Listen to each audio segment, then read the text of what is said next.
अब हम बात करने जा रहे हैं भगवान की उस प्रिय वस्तु के बारे में जो कि है शहद। भगवान शंकर को शहद बहुत प्रिय है। अगर आपके रिलेशनशिप में और आपकी वाणी में कड़वाहट आ रही है तो आप उसके लिए भगवान शंकर को शहद ज़रूर से चढ़ाइए। इस सावन के महीने और पुरुषोत्तम के मास के महीने में तो ज़रूर चढ़ाइए। और कभी भी अगर आप इस तरह की प्रॉब्लम फेस करते हैं तो आप रेगुलरली भगवान शंकर को शहद ज़रूर चढ़ाइए। इससे आपकी वाणी में मिठास आती है और साथ ही साथ आपके जो रिश्ते होते हैं वो अच्छे होने शुरू हो जाते हैं और साथ के साथ आपके स्वभाव में भी मिठास आनी शुरू हो जाती है। और अगर आपको ऐसा महसूस होता है या कोई आपको टोकता है कि आपकी वाणी में मिठास नहीं है या आपको खुद को महसूस होता है कि आपकी कोई बात नहीं सुनना चाह रहा है और आप सही हैं लेकिन फिर भी आपकी कोई बात नहीं मान रहा है, तो कई बार ऐसे होता है कि हमारे मन में कुछ कटुता नहीं होती लेकिन हमारे शब्दों में कटुता आ जाती है।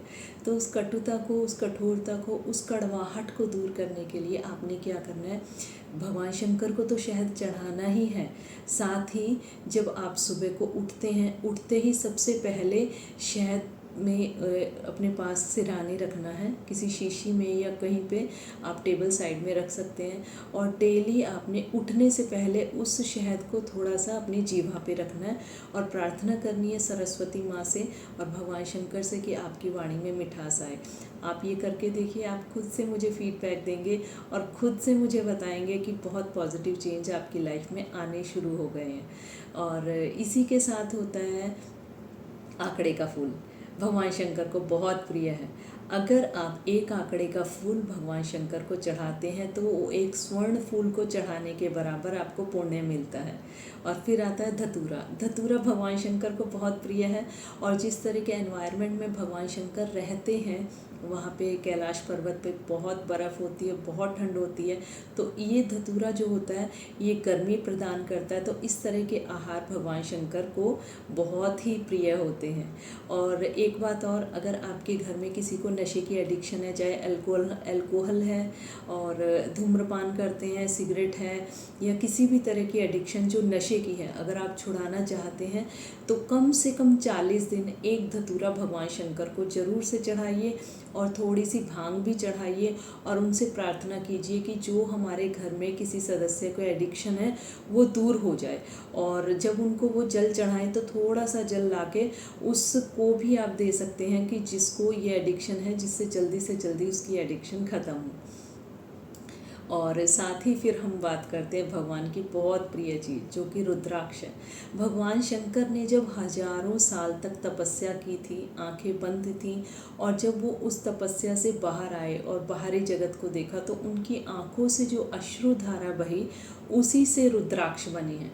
तो ये रुद्राक्ष भगवान शंकर के अश्रु से बने हैं। भगवान शंकर को ये बहुत प्रिय है और माना जाता है कि पहले के समय में लोग रुद्राक्ष से भगवान शंकर का अभिषेक करते थे। उस टाइम वो चीज़ें ओरिजिनल भी मिलती थी और इजीली अवेलेबल भी थी। आजकल आप देखेंगे कि फाइबर के रुद्राक्ष आ रहे हैं, तो इसमें हम लोग कुछ नहीं कर सकते। जो भी आपको मिले आपने भाव से भगवान शंकर को चढ़ाना है, क्योंकि भगवान को आपके सबसे पहले भाव चाहिए। ठीक है। और अगर आप चाहते हैं ओरिजिनल रुद्राक्ष लेना तो मेरे से आप कंसल्ट कर सकते हैं और उसकी कोई कॉस्ट नहीं है। मैं आपको आपके एड्रेस पे ज़रूर कुरियर करूँगी। शर्त यह है कि उस रुद्राक्ष से आपने मन से पूजा करनी है। और रुद्राक्ष की पूजा का एक नियम जो मुझे बहुत अच्छा लगता है, आप अपने एनर्जाइज कीजिए खुद से, आप अपने आप से एनर्जाइज कीजिए उस रुद्राक्ष को। वो आप कैसे कर सकते हैं, एक रुद्राक्ष लेना है और जो मेरे पास से आपको रुद्राक्ष मिलेगा वो बिल्कुल बेर जैसा होगा, जिसका कि अभी छिलका भी नहीं छिला हुआ होगा, आपको खुद से पील ऑफ करना होगा। उसको साफ़ कीजिए और उसमें आपको कोई होल भी नहीं मिलेगा क्योंकि वो पेड़ से उतर के आया है, बिल्कुल प्रोसेस्ड नहीं है, बिल्कुल ओरिजिनल है। तो आपने क्या करना है, शाम के समय एक पीतल का, तांबे का, जो भी लोटा आपके पास हो उसमें थोड़ा सा गंगा जल डालिए, फिर उसको जल से भरिए, उसमें वो रुद्राक्ष डुबो दीजिए और उस लोटे के ऊपर एक छोटी सी कटोरी रख के फिर आपने उसमें एक चावल का दाना रखना है। रात को ही हम उस चावल के दाने को इसलिए जल में नहीं डालते हैं क्योंकि पूरी रात जल में रहने से जब हम भगवान शंकर को वो जल चढ़ाएंगे तो वो चावल के दाने के टूटने का डर रहता है। तो इसलिए सुबह को स्नान करने के बाद आपने ये जल भगवान शंकर को वो चावल का दाना डाल के फिर भगवान शंकर को आपने चढ़ाना है।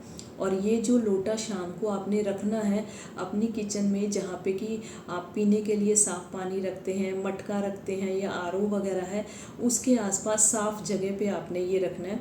ये नियम आपने 40 दिन करना है। भगवान शंकर को जल चढ़ाना है, साथ में ही वो रुद्राक्ष भी भगवान शंकर को चढ़ा देना है और रोज़ वो रुद्राक्ष वापस लेके आना है, थोड़ा सा जल लाना है। और घर में अगर कोई रोगी है या रोगी नहीं भी है तब भी आप सब उस जल को थोड़ा थोड़ा सा ग्रहण कीजिए।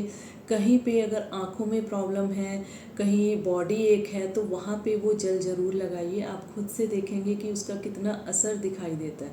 और वो जल आपने कहाँ से लेना है? जलहरी से, जहाँ पर कि भगवान शंकर को जब हम जल चढ़ाते हैं, जहाँ से वो जल निकलता है वहाँ पे एक छोटा सा, आप ध्यान से देखिए, एक पत्थर टाइप का लगा हुआ होता है।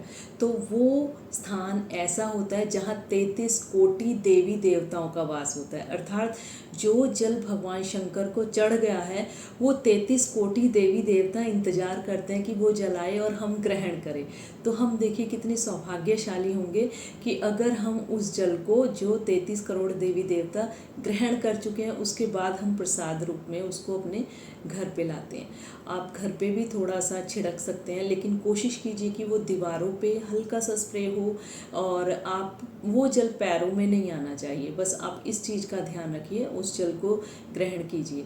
और सबसे बड़ी बात, जो भगवान शंकर का प्रसाद होता है उसको जब आपको मिल जाए आपको तभी ग्रहण कर लेना चाहिए, क्योंकि ये माना जाता है शाम के बाद उस प्रसाद के ऊपर भगवान, जैसे हम कहते हैं भगवान भूतनाथ हैं, भूतों के नाथ हैं, तो शाम के बाद, रात के बाद वो प्रसाद हम ग्रहण नहीं कर सकते, क्योंकि उसके ऊपर जो भगवान के जो और भी भक्त हैं, भूत प्रेत या जो भी हैं, उनका हक उस प्रसाद के ऊपर हो जाता है। तो कोशिश कीजिए कि जो प्रसाद आपको दिन में मिल रहा है आप दिन में खाकर उसको ख़त्म कीजिए, ठीक है। और उसके बाद हम बात करते हैं रुद्राक्ष के साथ साथ, हाँ, अगर आप जिस तरह से आपने एनर्जाइज किया है उस रुद्राक्ष को 40 दिन तक लगातार कीजिए। फिर उस रुद्राक्ष को आप अपने चांदी में मढ़वा के गले में धारण कर सकते हैं, या सुनार से उसमें छेद करवा के सफ़ेद धागे में भी ग्रहण कर सकते हैं। ये रुद्राक्ष साक्षात एक ब्रह्मांड होता है कि जो आपकी सुरक्षा कवच की तरह से आपके चारों तरफ एक ऐसी ऑरा क्रिएट कर देता है कि आपको जो भगवान की जो कवच है ना, वो आपको मिलना शुरू हो जाता है। इसी तरह की और भी गाइडेंस के लिए आप कनेक्टेड रहिए इन्फिनिटी टैरो 111 से।